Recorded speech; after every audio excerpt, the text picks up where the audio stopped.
I don't really know where to start. Maybe with the way she remembered my order. No one else ever did. Not even the girl I'd been half-texting for months. The one whose name still sat at the top of my unsent drafts. But when I stepped into the small cafe near the laundromat that afternoon, she glanced up from her book, smiled a little, and said, "Still black coffee, 2 sugars?" I laughed, mostly to cover how it hit me, and said, "Yeah, guess I'm predictable." She was sitting at the counter, a paperback folded in one hand, her glasses sliding down just enough that I noticed. She was my friend's mom, Mrs. Keller to most people, but I'd been calling her Claire since she insisted, months back, that it made her feel less old. There wasn't anything remarkable about the cafe. A fan creaked overhead, slow as a heartbeat. Someone's phone kept buzzing on a table no one claimed. The air smelled faintly of detergent from the laundromat next door. But she made the place feel sharper, clearer, like the details only existed when she was in them. I sat 2 stools away, not right beside her, but close enough that I could see the way her thumb worried the corner of the page. She noticed me looking and tilted her head, like she wanted to say something but didn't. Instead, she gave the smallest smile, then went back to her book. That was the rhythm of us. Half sentences, half glances. The waitress set down my coffee, and I stirred it just to keep my hands busy. Claire shifted, crossed one leg over the other, and the chair squeaked. My eyes flicked down, then back up too fast. She caught it, I think. Or maybe she was used to being watched and pretended not to be. "You're in here a lot," she said finally, still looking at the page. "Laundry day," I said. "Machine eats quarters." She chuckled, soft, like she didn't mean for me to hear it. I wanted to ask her about the book, but the words got stuck. Instead, I folded the paper napkin in half, then in half again, until it was a thick square between my fingers. She noticed that too. She noticed everything. Silence hung between us, not heavy, not light, just there. A radio somewhere in the back started playing an old song, one my dad used to hum under his breath when fixing the car. I thought about saying that, making some connection, but my throat stayed tight. "You're quiet today," she said after a while. "I guess I am," I admitted. She closed her book and turned fully toward me then. Her eyes were steady, not searching, just there. It felt like being seen in a way I wasn't used to. Like she knew there were all these unsent messages in my phone, all these pauses in my chest, and she didn't mind. "I like quiet," she said. That was all. No smile after, no softening. Just the words, dropped between us like a coin you don't bother picking up. The dryer buzzed from next door, and I stood too quickly. "Guess that's mine." She nodded, slipping her glasses into her bag. "See you around." I carried my cup outside, still too hot to drink. My phone buzzed once, an unreadable name on the screen. For a second, I thought it was her, which didn't make sense. Later that night, though, it was her. Just one line. "This stays between us." And I sat there, staring at it, knowing nothing was going to stay the same. Her message sat on my phone all night, glowing like a small, uninvited fire. "This stays between us." I didn't answer.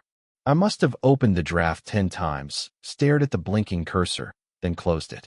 The words carried weight, but also something else. A door cracked open. I didn't know which part unsettled me more. The next time I saw her wasn't at the cafe. It was 2 days later, outside her porch. I was walking back from the corner store with a bag of instant noodles and soda when I spotted her kneeling by a flower pot. The soil was damp, her palms pressed dark with it, her hair tied up haphazardly. "Hey," I said, too loud, like I'd surprised myself. She looked up, brushing her hands on her jeans. "Hey, out of food again." Her eyes flicked to the plastic bag in my hand. "Guilty," I said, lifting it a little. "Bachelor diet." She stood, leaning against the railing, and for a second it felt like an ordinary neighborly exchange. Then she added, "I used to live on ramen too. Back when I first left my ex. I swear I could taste the salt in my skin after a while." It startled me, the openness of it. She said it like she wasn't supposed to, then shook her head, almost laughing at herself. "Sorry. Oversharing." "No," I said quickly, shifting the bag between my hands. "It's fine. I didn't know you were divorced." Her expression flattened, not unkind, but guarded. "It's been a while." She looked past me, at nothing in particular. Still, some days it feels recent. I wanted to say something comforting, but the words clotted in my throat. Instead, I stepped closer, holding the bag against my leg like a shield. She noticed, I think, the way I moved nearer without knowing why. "Want some tea?" she asked suddenly. Since we're both apparently surviving on bad diets. Inside, her house smelled faintly of lemon cleaner and something softer underneath. Maybe her shampoo, or maybe just her. She filled a kettle, and the silence was filled with small sounds. Water pouring, the click of the stove, her fingertips drumming on the counter. I sat at the table, pretending to study a stack of unopened mail. She set down 2 mugs, then sat across from me, tucking her hair behind her ear. We talked, but not about much. Weather, the neighbor's dog, the unreliable post office. Every so often her eyes lingered too long, or maybe it was me staring. Our silences stretched, but not in a way I wanted to break. At one point, she said, "You don't talk about your parents much." I shifted, caught off guard. "They're fine. Busy. We don't talk a lot." Her gaze softened, like she recognized the shape of that kind of distance. "I get that." She wrapped her hands around the mug, exhaling steam. "When my son was your age, he barely looked up from his phone." The reminder hit sharper than she probably intended. Her son, my friend. The reason I knew her at all. The reason this, whatever this was, felt wrong before it even began. I nodded, looking down at the tea leaves circling in my cup. "Yeah, guess it's just easier not to say some things." Something shifted in her then. She didn't push. She didn't fill the silence. She just looked at me, steady, like I'd given her an answer anyway. Time thinned out. The kettle ticked as it cooled. Outside, someone's car door slammed, pulling us back. She smiled faintly, like we'd both remembered where we were. When I stood to leave, she walked me to the door. My hand brushed the frame as I turned, and hers brushed mine. Light, accidental, maybe, but it stayed longer than it should have. Her fingers barely grazed my knuckles before pulling back. "Thanks for the tea," I said, trying to sound casual, failing. "Anytime," she replied. But her voice carried something underneath, something not meant for neighbors.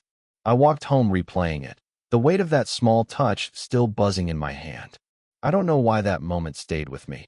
Maybe because it felt like someone finally saw me. After that afternoon, I started noticing the smallest things. The sound of her back door shutting. The porch light she left on too late. Even the shape of her shadow moving past the curtains. It was an obsession, not exactly. More like gravity. Quiet, constant. One evening I ran into her outside the building, both of us carrying groceries. She balanced a paper bag against her hip, car keys between her teeth, trying to fish for the door handle. I stepped forward without thinking.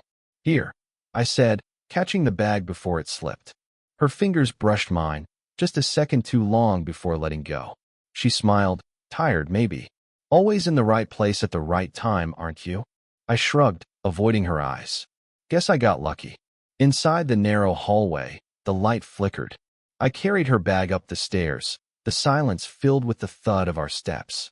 At her door, she set the keys down on the frame and leaned against it, like she wasn't in a rush for me to go. "You don't have to," she started, then stopped. I set the bag down carefully, too aware of how close we were standing. The air between us felt thinner than it should have been. Her gaze lingered on my mouth for half a second, then shifted away, sharp. "You should go, before someone sees." I nodded, but my feet didn't move right away. Down the hall, a door creaked open, Mr. Patel's apartment. His old dog shuffled out, nails clicking on the tile. Claire stepped back quickly, arms crossing. "Good night," she said, low, almost clipped. "Night," I muttered, retreating. I didn't sleep much after that. My mind replayed the look in her eyes, the way her voice tightened. What had she meant? Before someone sees. Did she want me to leave? Or just hate being caught in something she couldn't name? The next morning, I found an excuse to linger near her mailbox. She came down in a gray sweater, hair still damp from a shower. When she saw me, her steps faltered just slightly. "You're up early," she said, sorting through envelopes. "Couldn't sleep." Her hand hesitated over a letter. She didn't ask why. For a moment, It felt like she might. That she might ask what was wrong, might let me answer with something I hadn't told anyone. Instead, she pressed the envelopes tight against her chest and looked past me, like there was something safer in not knowing. I almost reached for her then, just to take one envelope, just to brush her hand. My fingers twitched but didn't move.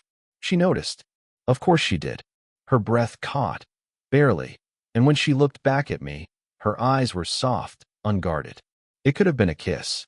Right there, in the hallway with the mail slot clanging shut. But she turned away first.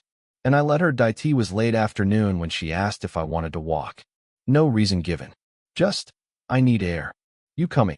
We ended up by the small park 3 blocks over. The one with the broken swing and the crooked bench facing the street. The air smelled faintly of rain that never arrived. Cars hummed by, but the park itself was nearly empty. We sat without touching. My hands rested on my knees, hers folded loosely in her lap. She tapped one finger against her mug of takeaway tea, rhythmic, like a clock I couldn't see. For a long time, nothing. Then, she said, staring ahead, people would talk. If they saw us sitting here like this. Talk about what? I tried to sound casual. It came out thin. Her lips curved, not quite a smile. You know what? I didn't answer. My chest felt tight. She sighed, shifting on the bench. It's ridiculous. I'm old enough to. She cut herself off, shaking her head. Never mind. I wanted to argue, to tell her she wasn't old, not the way she thought. But the words stuck, as usual. Instead I said, I don't care what people say. Her eyes flicked toward me at that. Sharp, startled, almost, before softening again. You should. You're 20. You haven't even. She stopped, biting her lip. You shouldn't waste your time on someone like me. That word, waste, sat between us heavier than anything. I picked at the seam of my jeans, trying to steady my voice. It doesn't feel like waste. It feels, I trailed off. The rest refused to come. Her silence pressed. Then she said, quieter, you remind me of him sometimes. My son. The way you sit there, waiting for me to finish a thought. He used to do that. The mention cut through me. I stared down at my shoes, mud on the soles. That's different, I muttered. Is it? She asked, not unkind. I looked at her then. Really looked. The tired lines around her eyes. The streak of gray she never bothered to dye. The way she held herself like someone braced for disappointment. I wanted to tell her everything I wasn't saying. That she was the only person who saw me. That she made the air sharper, cleaner, just by being near. Instead, I said, do you ever get lonely? Her fingers stilled against the mug. She didn't look at me when she answered. Every day. The words landed like a confession, though her voice was steady. My throat burned. I wanted to close the space between us, to take the mug from her hands, to let mine rest there instead. But my body wouldn't move. She went on, softer now. Some nights I think about what it would be like if things were different. If I were different. The bench felt too small suddenly. My pulse too loud. Different how? Her eyes finally met mine, unguarded in a way I hadn't seen before. You know how. It was right there. The opening. One step, one breath away. I leaned forward without meaning to, and she didn't move back. The air between us tightened, almost humming. Her lips parted as if to say something, but no sound came. My hand twitched on my knee, wanting, and then she laughed, sudden and brittle. She shook her head, covering her mouth. God, listen to me. This is insane. I swallowed, the moment sliding away but not gone. Is it? My voice cracked. Her eyes found mine again. Something raw lingered there, fear, longing, both. The silence after stretched so long I thought it might break me. And then she whispered, barely audible, what are we doing? The question hung there, unanswered. After that question, what are we doing? Things didn't break, exactly. They just shifted. I didn't see her for 3 days. Not at the cafe, not by the mailboxes, not even the shadow moving past her living room curtains at night. The porch light stayed dark. I told myself she was busy, out with friends, visiting family. But the thought that she might be avoiding me kept running circles in my head. On the 4th night, I caved and went by with some excuse, returning a casserole dish she'd loaned me once. I knocked. No answer. Her car was in the driveway, though. Lights off. Curtains drawn. I stood there too long, dish tucked under my arm, the silence of her house pressing in. Eventually, I set it down on the step and walked back to my place, the gravel crunching too loud under my shoes. The next morning, she was at the cafe again. Hair pulled back neat, makeup faint but careful, a book open in front of her. She didn't look surprised to see me, didn't look at me much at all. "Morning," I said, sliding onto the stool beside her. "Morning." Her smile was polite, practiced. The waitress set down her coffee without asking. She stirred it, gaze fixed on the spoon circling the cup. I noticed her hand trembling, just slightly. "You disappeared," I said quietly. Her eyes flicked to me, sharp, then softened. I had things to handle. I waited, hoping she'd explain. She didn't. Instead, she closed her book, slipped it into her bag, and asked, "How's school?" The question sounded like armor, a way to put us back where we didn't belong. "Fine," I said. It wasn't. We sat in silence. The spoon clinked against her cup. My chest burned with all the things I wanted to ask. "Why did you pull away? Did I do something? Do you regret sitting on that bench with me?" But I said none of them. Half an hour later, I watched her leave, her hand brushing the doorframe the way it had brushed mine once. That night, I heard her front door close. Voices outside, low, familiar. I peeked from my window. A man stood there, tall, his hand resting briefly on her shoulder before he left. She lingered on the porch a moment, arms wrapped tight across her chest, before going inside. I sat down hard, pulse racing. An ex? A friend? Someone else? The next day, she wasn't at the cafe. Or the next. I stopped going too. It felt strange, waiting for her to appear and pretending I wasn't. Instead, I lingered in my apartment, scrolling through my phone, staring at our last thread of messages. My thumb hovered over the keyboard more times than I could count. "Are you okay? Did I say something wrong? Do you want me to stop?" Each draft I typed, read, and deleted. Over and over. Finally, I wrote one more. "I miss how it felt when you looked at me." I stared at the words until they blurred, heart hammering. And then I saved it to drafts and locked the screen. I didn't send it. The days stretched, empty and uneven. Every knock in the hallway made me hope it was her.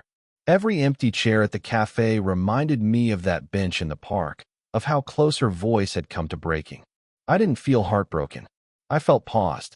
Like life forgot to finish the sentence. It was raining the night she came to my door. Not the heavy kind, just a thin, steady drizzle that blurred the streetlights. I'd been sitting on the couch, phone face down beside me, when the knock came. 3 quick taps, then silence. I opened it to find her standing there, damp hair clinging to her forehead, jacket pulled tight.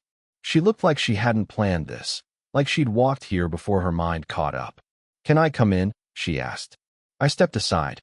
She slipped past me, leaving the smell of rain and something sharper. Nerves, maybe. Inside, she didn't sit. She stood by the counter, fingers tracing the edge like she needed something solid to hold. I hovered a few feet away, waiting. "Finally," she said, "I shouldn't be here." I almost laughed, but it came out rough. "You already are." She glanced at me then, quick, almost pleading. I tried to stay away. "You saw that?" "Yeah." My voice dropped. I noticed. Silence stretched. The rain tapped against the windows, steady and low. I shifted, ran a hand through my hair, searching for words that didn't sound like everything I'd been holding back. "Why now?" I asked. Her shoulders rose, then fell. "Because pretending I don't think about it doesn't work anymore." She paused, eyes fixed on the counter. "But it's wrong, isn't it? You're young." Don't." I cut in, sharper than I meant. "Don't make it sound like you're some kind of mistake." Her hand stilled. She looked up, and for once she didn't hide. Her eyes were tired, scared, but honest. What else would this be? I didn't have an answer. My chest tightened with everything unsaid. The weeks of half-glances, the near touch at her door, the question on the park bench.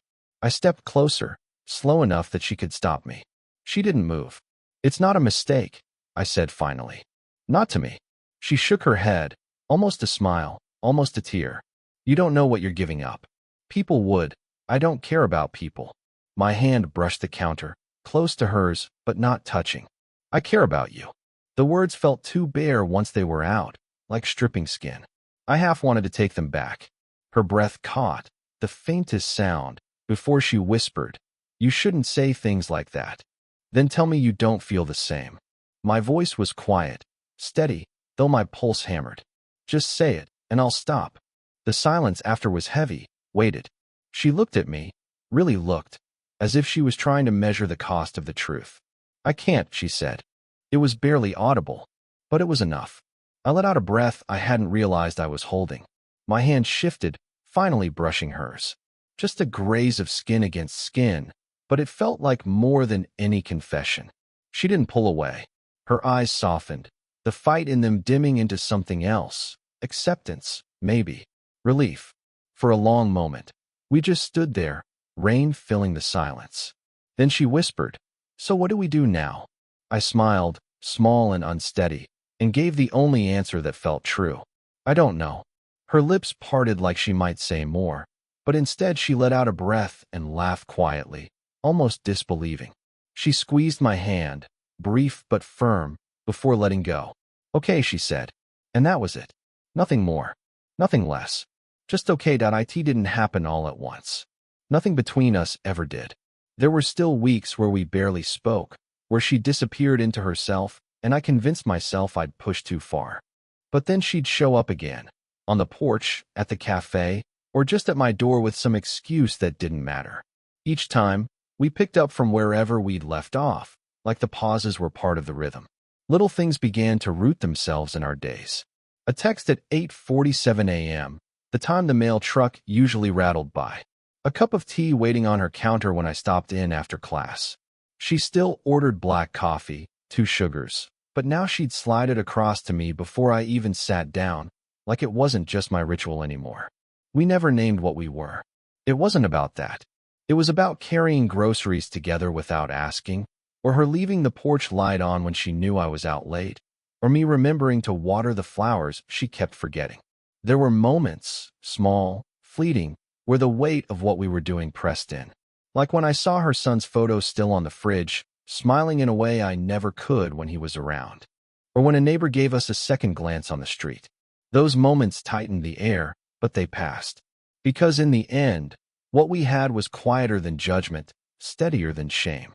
One evening, we found ourselves back at that crooked bench. The air smelled the same. Wet leaves, faint rain still clinging to the ground. We sat side by side, shoulders not quite touching. She handed me a thermos of tea, the lid slightly dented. "You kept this," I said, turning it over. "Some things are worth keeping," she replied, and her voice didn't waver. We didn't talk much after that. We didn't need to. The silence wasn't heavy anymore. It was full, comfortable. I thought back to that first day at the cafe, when she remembered my order. Back to the tea at her table, the envelope in her hand, the question she never really answered. What are we doing? Now I think I knew. We weren't wasting time. We weren't breaking rules. We were just finding each other in the small spaces life left open, filling in the pauses. At her door later that night, she looked at me the way she always did, steady, deliberate, as though she was memorizing me in pieces. I reached for her hand, and this time she didn't hesitate. "Okay," I asked softly, echoing that moment in my kitchen. She smiled, tired but sure. "Okay." And that was enough. Because love doesn't always need to announce itself. Sometimes it's just there, in the black coffee with 2 sugars, in the chipped mug of tea, in the quiet bench where the world doesn't notice you. It doesn't need fireworks. Just a place to sit, and someone to sit with. I'll never forget that.